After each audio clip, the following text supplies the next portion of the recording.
teman-teman. Kali ini kita lagi di salah satu situs bersejarah di Cirebon, yaitu Goa Sunyaragi. Bareng aku Bilkis, aku Amanasya, aku Aisyah Umaima, Saya sendiri Zulfaiza. Aku sendiri Ramadan, dan saya Sultan Hasyik Alifin. Yaudah, tanpa berlama-lama, mending kalian temenin kita untuk keliling di Goa Sunyaragi. Stay tune ya. Yuk kita ke sana yuk.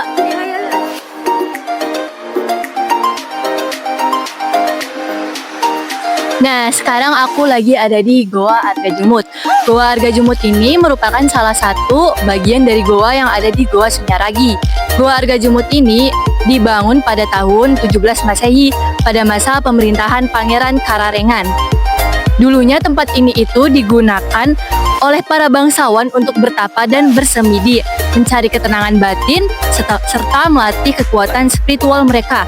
Goa ini juga berfungsi sebagai tempat latihan para prajurit dan tempat persembunyian saat perang. Goa Argajumut memiliki makna yang sangat dalam mencari ketenangan batin serta spiritual.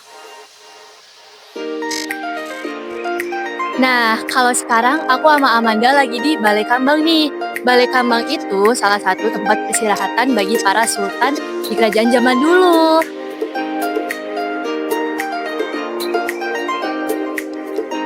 Nah, di sini ada Taman Kaputren.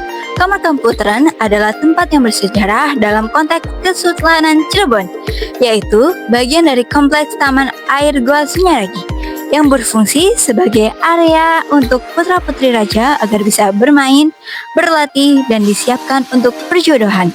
Di dalamnya, para putra-putri keraton menjalani proses penggemblangan spiritual, keagamaan, dan persiapan lainnya sesuai dengan prinsip bibit, bebet, dan bobot.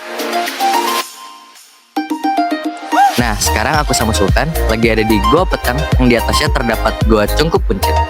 Goa Petang ini merupakan salah satu bagian dari kompleks Goa Sunyaragi yang berada di kota Cirebon, Jawa Barat, yang diperkirakan dibangun pada sekitar abad ke-15 hingga ke abad 17 Masehi.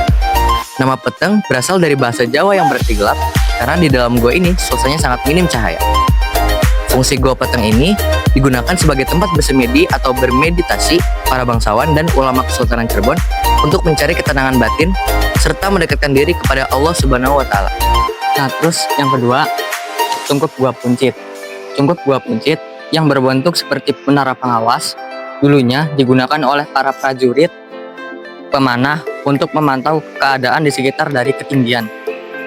Nah, sekarang aku lagi ada di salah satu spot menarik di Goa Sunyaragi, yaitu Mande Beling. Kenapa sih dinamakan Mande Beling? Karena di dalamnya ini terdapat ukiran keramik yang sangat menarik.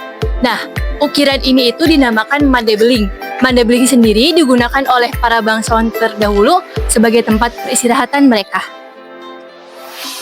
Di sini juga ada patung Garuda yang dililit ular di Goa Sunyaragi, mempunyai makna yang sangat dalam. Garuda melambangkan kekuatan, kebebasan, dan kebaikan. Sedangkan ular melambangkan kejahatan, hawa nafsu, dan godaan duniawi. Ketika Garuda digambarkan sedang dililit ular, itu menggambarkan perjuangan manusia melawan kejahatan dan nafsu dalam dirinya sendiri. Di sini juga ada Goa Padang Ati, merupakan salah satu ruangan penting yang terdapat di kompleks Goa Sunyaragi. Goa ini dibangun pada masa pemerintah Kesultanan Cirebon sekitar abad ke-17 Masehi bersamaan dengan pembangunan dan penyempurnaan kompleks Goa Sunyaragi secara keseluruhan oleh Pangeran Kararengan yang merupakan keturunan Sunan Gunung Jati. Nama Padang Ati memiliki arti terangnya hati atau jernihnya hati yang menggambarkan tujuan utama dari goa ini sebagai tempat untuk menyucikan pikiran dan menenangkan batin.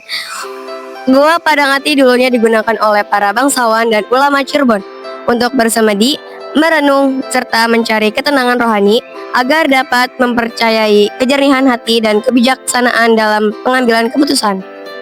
Dalam konteks sejarahnya, Goa Padang Ati mempunyai simbol ajaran spiritual Kesultanan Cirebon yang memadukan nilai-nilai Islam dengan kearifan lokal Jawa dan Sunda, sekaligus mencerminkan kehidupan religius dan filsafat kebatinan masyarakat Cirebon pada masa itu.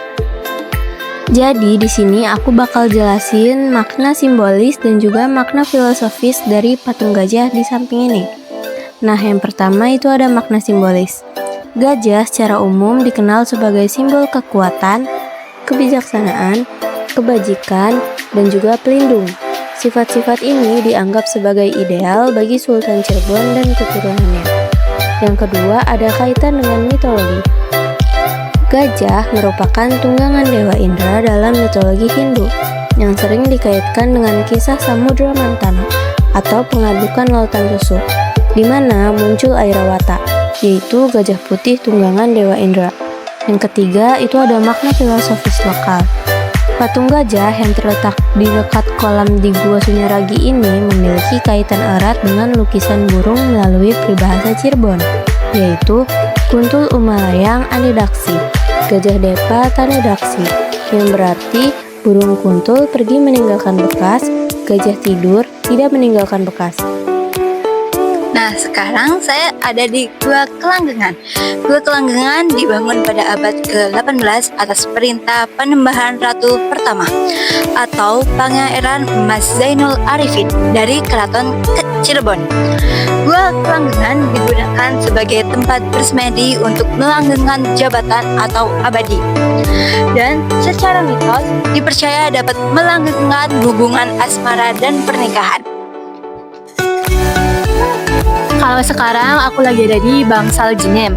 Bangsal Jinem itu dulunya digunakan oleh para sultan untuk memberikan wejangan atau pidato mereka. Nah, tempat ini tuh sebagai pertanda kebijaksanaan dan kepemimpinan para sultan-sultan terdahulu. Nah, Bangsal Jinem ini itu dibangun pada tahun sekitar abad ke-17 pada masa Kesultanan Cirebon.